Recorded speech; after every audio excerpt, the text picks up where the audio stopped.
kembali bersama kami di Prime Time News langsung dari Gedung Kementerian Hukum dan Hak Asasi Manusia di Kuningan, Jakarta Selatan. Saya masih bersama dengan Menkumham Yasona Laoly. Pak Yasona, tadi Anda sudah menjelaskan pertimbangan ini murni pertimbangan hukum.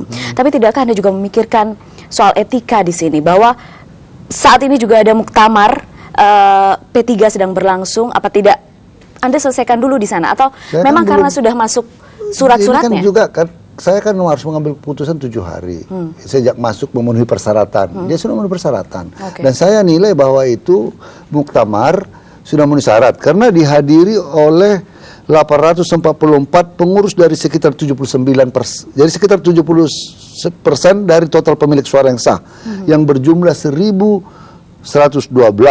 Dihadiri berasal dari 26 Dewan Pimpinan Wilayah Provinsi, 405 Dewan Pimpinan Cabang Kabupaten Kota. Jadi semuanya jadi di atas kertas semua secara sudah yuridis formal legal, menurut anggaran dasar anggaran rumah tangganya terpenuhi. Menurut undang-undang saya diberi kesempatan diminta untuk memutuskannya 7 hari. Ketika demi kepentingan asas kepastian hukum, ini seharusnya saya putuskan. Ya harus saya putuskan. Tapi masih ada yang bertanya-tanya nih, Mbak, termasuk DPR mau interpelasi. Kalau seandainya ada dua ya, jadi secara kalau demikian halnya sekarang ya, secara legal formal menurut ajas legalitas dengan keluarnya keputusan Menteri Hukum HAM, maka yang legal adalah kepengurusan Romahur Muzi. Ya, nah kalau mau mengatakan bahwa keputusan Menteri Hukum dan HAM tidak sesuai dengan ketentuan dan perundang-undangan, maka harus diajukan ke ini, ke PTUN. Saya siap melayani. Berarti sudah benar langkah yang diambil sudah Dharma Ali. Saya kira saya menghormati langkah Pak SDA. Kalau rencana interpelasi? Iya, itu lembaga politik, hak DPR untuk melakukan itu. Tapi Anda siap?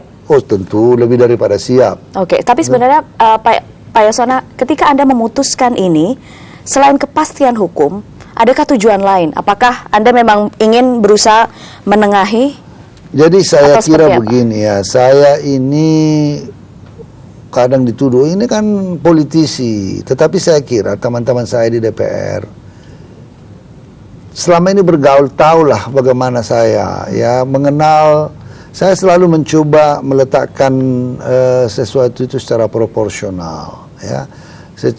Saya menghargai etika, saya menghargai komitmen, dan dalam hal ini sebagai Menteri Hukum kan saya harus berpijak kepada tupoksi yang ada pada saya. Tapi rupanya teman-teman Anda masih melihat Anda sebagai politisi nih yang berada di Kemenkumham. That's fine. Artinya kalau sebagai politisi mereka mau teman-teman mau menggugat saya secara politik melalui hak konstitusional teman-teman di DPR, melalui DPR.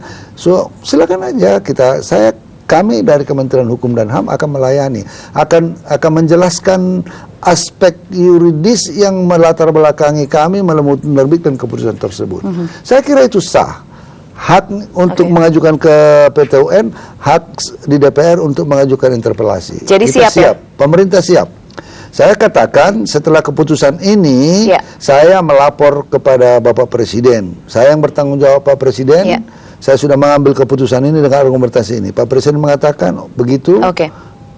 Kalau Pak Laoly mengatakan itu sudah benar, ya saya bilang saya percaya dan saya bertanggung jawab. Sekali lagi saya mau memastikan, siap diinterpelasi? Anytime.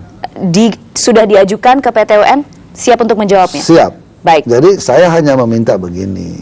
Artinya kan saya berharap teman-teman di DPR juga menyelesaikan persoalan di DPR juga dulu sebelum melanjutkan persoalan ini kan, supaya jelas saya mau datang ke yang mana. Kan begitu. Ya kan, nanti yang sana bilang, kenapa datang ke situ? Yang sana bilang, kenapa datang ke yang sana? Kan repot saya harus melayani. Baik, terima kasih Pak Yasona Laoly, Menteri Hukum dan Hak Asasi Manusia, sudah memberikan kami kesempatan untuk berbincang pada malam hari ini. Terima kasih Pak Yasona.